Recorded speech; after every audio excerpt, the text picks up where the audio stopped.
l'édition 2024 de Top Chef est faite d'originalité. Ce mercredi 3 avril, les candidats se sont affrontés sur une épreuve inédite. Si les concurrents pour la victoire sont encore nombreux, l'un d'entre eux a pris la porte dans ce 4e épisode. Pour qu'une émission ne prenne pas trop la poussière, elle se doit d'être innovante d'un rendez-vous à l'autre. Présente à l'antenne depuis 2010, Top Chef ne déroge pas à la règle. Depuis le lancement de cette 15e cuvée, les producteurs rivalisent d'idées pour offrir de l'inédit aux participants et aux téléspectateurs.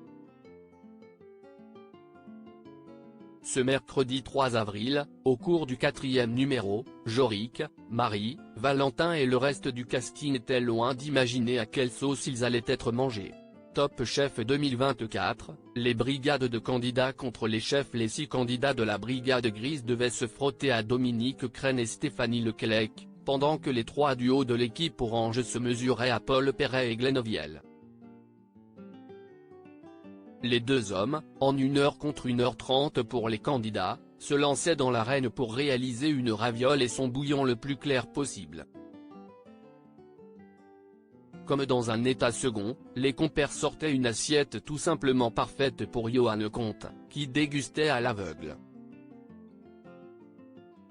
Si Pavel et Jorik n'étaient pas loin du compte, Paul Perret et Glenn Oviel prenaient le meilleur sur toute la brigade. La suite de la soirée voyait un scénario identique se produire. Le chef Christophe Hay dégustait à l'aveugle le travail des chefs Dominique Crenn et Stéphanie Leclèc, qui ne méritaient pas la moindre critique avec la revisite des fruits de mer, pendant que Marie et Pierre ne passaient pas loin du coup parfait. Top Chef 2024, quel candidat a quitté définitivement le concours à l'issue du 3e épisode ? Aucun candidat n'ayant réussi à prendre le meilleur sur leur mentor, ce sont les moins à l'aise, à savoir Anissé et Clotaire chez les gris et Arnaud et Quentin pour les oranges, qui partaient en dernière chance. Une opportunité que la gagnante d'Objectif Top Chef ne parvenait pas à saisir avec un chicken sucette raté, tandis que Quentin faisait l'unanimité avec sa cuillère du poulet du dimanche de maman.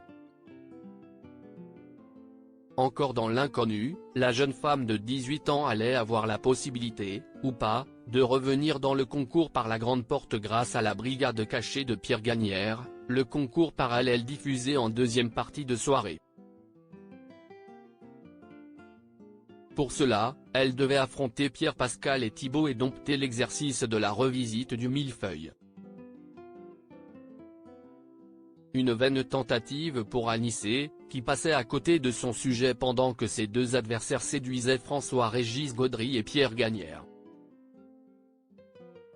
Vous êtes incollable sur Top Chef ? Testez vos connaissances en répondant à ce quiz.